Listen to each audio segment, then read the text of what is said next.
On Sunday, December 7th, 1941, shortly before 8 a.m., Japan launched a surprise attack on the United States of America by bombing the U.S. naval base at Pearl Harbor, Hawaii. The base was attacked by 350 Imperial Japanese aircrafts. Though the raid only lasted 75 minutes, the Japanese destroyed or damaged nearly 20 American naval vessels, including 8 battleships and more than 340 airplanes. Over 2,400 Americans died in the attack, and many more were wounded. On December 8, 1941, one day after the attack, the United States Congress declared war on Japan, officially entering World War II. On December 7th, 1941, my grandfather was shaving, getting ready to go to church that Sunday morning.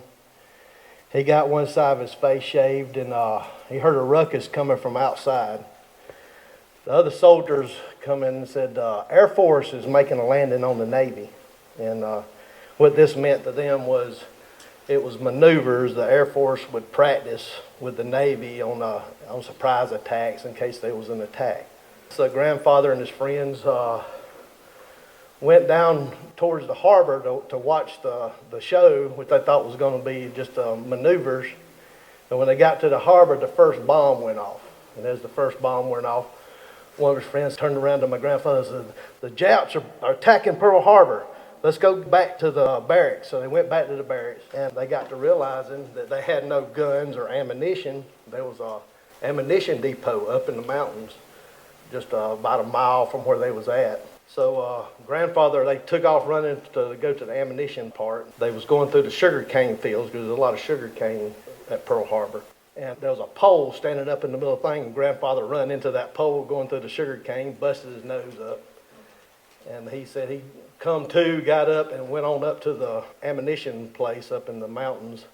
And he said when they got there, there was a supply sergeant there trying to make people sign for ammunition during the attack on Pearl Harbor, you know. So he said the first sergeant, he come in the door right behind him. He jumped over the counter and pushed the supply sergeant out of the way and started throwing ammunition over. He said, "Get out there before they said if they drop paratroopers, they'll take this place." And grandfather always said that if the Japanese had landing crafts or paratroopers or come with the mindset of taking Pearl Harbor, they would have took it, and we would have lost it that day. I also am a veteran. I've been in Iraq and Afghanistan. A lot of stories I heard from my grandfather kind of inspired me to join the military myself.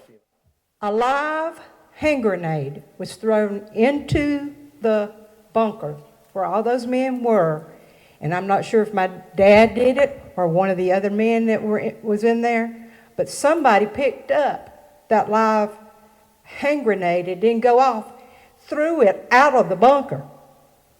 Actually, it didn't go off on his hand, but you know that took a lot of self-sacrifice to pick up a live grenade and throw it out so you protect yourself and everybody else in there. Now that's a story I heard. I'm not sure. And it could have been my grandpa. I mean, he had a good arm. This picture right here, this is me, December 7, 1991. This was the 50th anniversary of Pearl Harbor, and it was a presentation recognition at Fort Jackson, South Carolina. We took my grandfather down there. My grandfather, he was born in 1916, and he passed away in 1997. He was born on the border of Pickens and Anderson County. Basically, it was a sharecropping family, so they lived in little houses. And my grandfather had to do his birth certificate years later because at the time, you know, in those days, they didn't keep records very well. And it's possible that he could have been born in 1915. My great-grandmother couldn't remember exactly what year he was born. He was the oldest of 4 brothers and 6 sisters. This picture right here, he was the oldest. That's my grandfather in the back. That's his mother, and this is his brothers and sisters. So it was a typical sharecropping family. They lived in available houses and tended the land for the landowner and sharecropped. This is probably the earliest picture I have of my grandfather. This is one of the little sharecroppers' houses. He quit school when he was in the second grade because he had to go home and work, and he had, 6 or 7 brothers and sisters. So he had to provide for the family and help his father plow and stuff. My grandfather said that his dad actually took the handles on the plow that he plowed the mule with and cut them off shorter so he could actually handle them, because he was young and he couldn't reach the handles at the full size. And see, this right here is another sharecropper house. This is him, and this is his mother and father. These pictures right here are probably the early 1930s right in here. When he was 15 years old, he lived, a lot of you may know where 620 Creek is. I don't know if y'all would know Miss Naomi Wilson's property there, but the sharecropper house is still there. When he was 15 years old, they lived in that house at 620 Creek, and my grandfather called him Old Man Joe Martin, but it wasn't disrespectful at the time. That's just the way they worded things. But Mr. Joe, he was an older gentleman when my grandfather was very young. Mr. Joe didn't have any children of his own, so he kind of adopted my grandfather. Mr. Joe was the first one in the community to kind of get a vehicle. So my grandfather was the one who drove his tractor and drove his car, and he kind of took up with Mr. Joe Martin. In that time period, this was pre-1930s, and my grandfather said most of the time they didn't really know the Great Depression was happening because they was poor before it got here, and they were sharecroppers, and they lived in little buildings and really didn't own the land. But as the Great Depression come about, and President Roosevelt started up the CC camps, and so my grandfather was joined the CC camps. I don't know if any of you ever been to Oconee State Park. My grandfather had a hand in doing a lot of the buildings up there. This picture right here shows these buildings right here are still standing at the Oconee State Park. I've actually seen them, and these are the good pictures of the CC camp. A lot of people in Anderson County in the CC camps, I think most of them went to Greer. My wife's grandfather, he was in the Greer CC camp. I don't know why they didn't have one closer, but my grandfather got to go to Oconee County, and I think they got this picture hanging in one of the buildings at Oconee County. A lot of the guys in Pickens County went to the CC camp up in Clemson, and it was the camp number was 4486, and this is where they received an award for being the best camp. I asked him, I said, Grandfather, what did y'all do in the CC camp? He said, I've done a little bit of everything. He said, I probably planted 1 million pine trees. He said, anytime you're in the Clemson area and you go past some of these huge pine forests, my grandfather had a big hand in planting a lot of those. After the CC camp, my grandfather made it. He was in his later 20s. He was drafted into the Army, and the war hadn't started yet, but in those days, it was pretty much inevitable, and President Roosevelt had initiated the draft, and my grandfather was drafted. December 7th, my grandfather was involved in the Pearl Harbor attack. This is a picture of him with the Hawaiian girl and one of his friends. This is probably before the attack. This bottom right-hand corner right here, this is my grandpa's brother, Houston. It was Houston Sentell. Houston, he was killed in 1944 at Ozone Beach in Italy. He joined the Airborne Rangers. He was an 82nd Airborne guy. My grandfather always felt guilty about Houston and his death, because he felt that Houston run out and joined the Army and volunteered for the most dangerous job he could find in paratroopers. And my grandfather he'd come home for Christmas, and he would ask him, said, look, you need to get out of that airborne. He said that Houston told him, said, I make more money in the airborne, and that's what I want to do. So, and Houston, eventually, the first combat action he saw was when setting up the beachhead at Ozone Beach in Italy. They're not even really sure if he ever made it to the ground before he was killed. But he was only 21 years old, and my grandfather always felt kind of responsible for his death. My grandfather, after the war, he come home and worked at a place called Mills Mill. I don't know if anybody's heard of Mills Mill. It's in Greenville. A lot of the older folks in this area moved to Greenville and Anderson area to work at Mills Mill. And Mills Mill was It was designated a historical place in 1983. The building's still standing. It's the loft under the mill, or it's like a condominiums, but it's a historical place. The mill run from 1897 to 1978. In 1920, the mill hill there, it was a mill village, they called it. It had something like 250 homes, over 1,000 residents. And Reeves Brothers owned the mill up until my grandfather retired. He worked at Reeves Mill for 40 years. This is my grandfather. This is at Mills Mill. He was a good-looking fellow, wasn't he? I think I might have got my looks for him, I hope. So. Yeah. He was a good-looking fellow. And this is him with his old Ford car there. And this is my grandpa, and I believe that's his sister, Mary. This is a picture of my grandmother, Rose Sentell, and my grandfather. My grandmother was born in 1930, March the 31st in Anderson County. I believe this was my grandmother and grandfather's house in Greenville whenever they worked at Mills Mill. And this is my mother. She's sitting right here right now. This top right left-hand corner, that's my grandmother and my mother and my grandfather. And this is on the property we live on now. My grandfather got that from Mr. Joe Martin and his family. It was his home place. And this picture over here, I just added down here. This is my grandfather, my grandmother, and my mother. It was a real privilege coming up as a kid. Most people don't have a babysitter who was a Pearl Harbor survivor, who was a World War II survivor. I later on joined the military myself, and I gained a lot of valuable knowledge from my grandfather. In those times, we would sit on the porch or on the fireplace and talk about the war. He'd tell me about combat experience. He says, son, if you ever in a firefight, just get as close to the ground as you can. And if you find something to crawl under, do that too.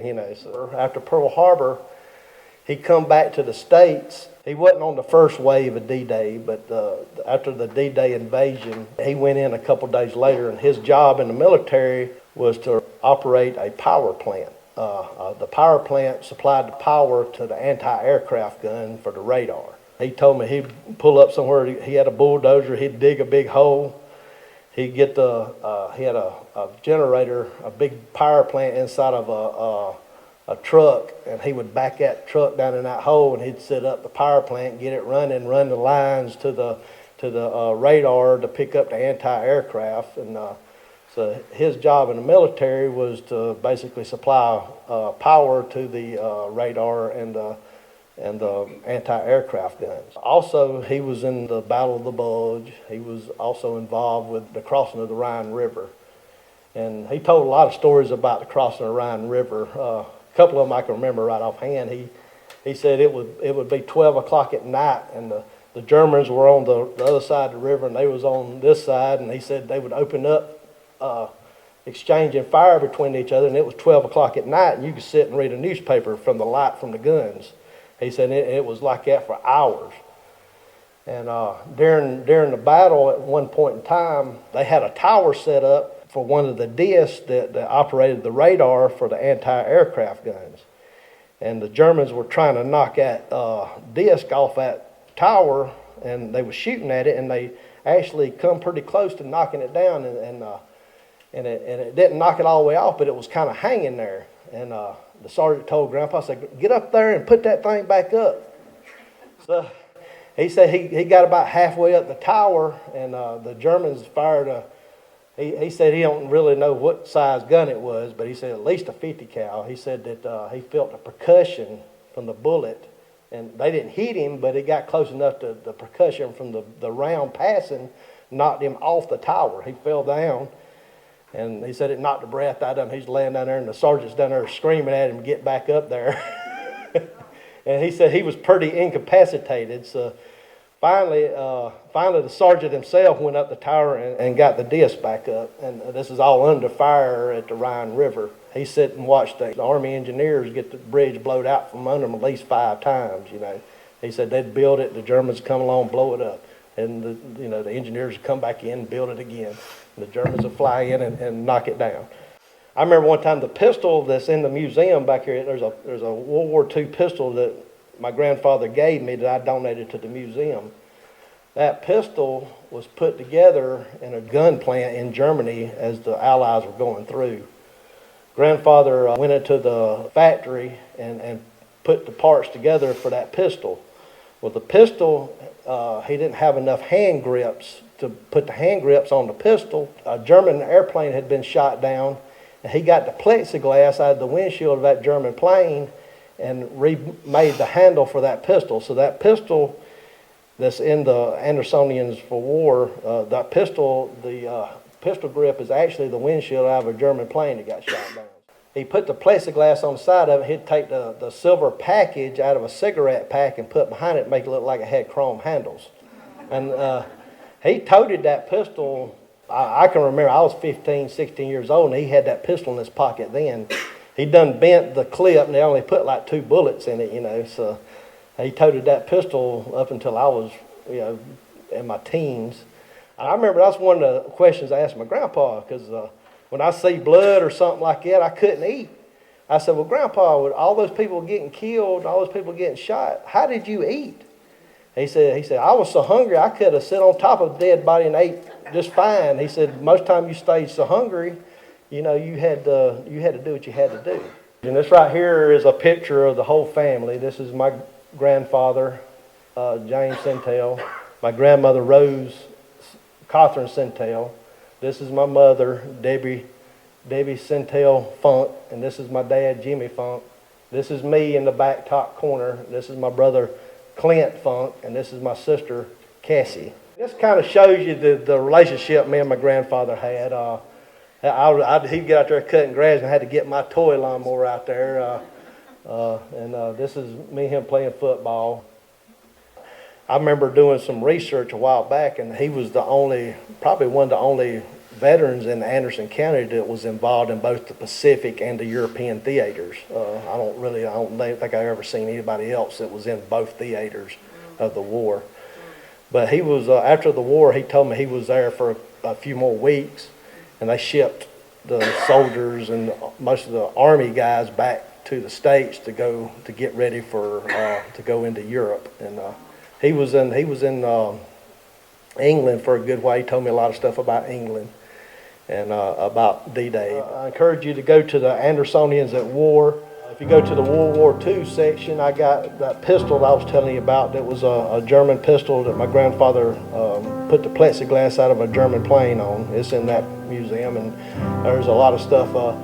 If you go to the Afghanistan and Iraqi war part, they got a lot of stuff that I put in there. The pictures on the wall were pictures I took actually in combat whenever we were hit with an IED and the medevac helicopter was coming in. That picture's on the wall.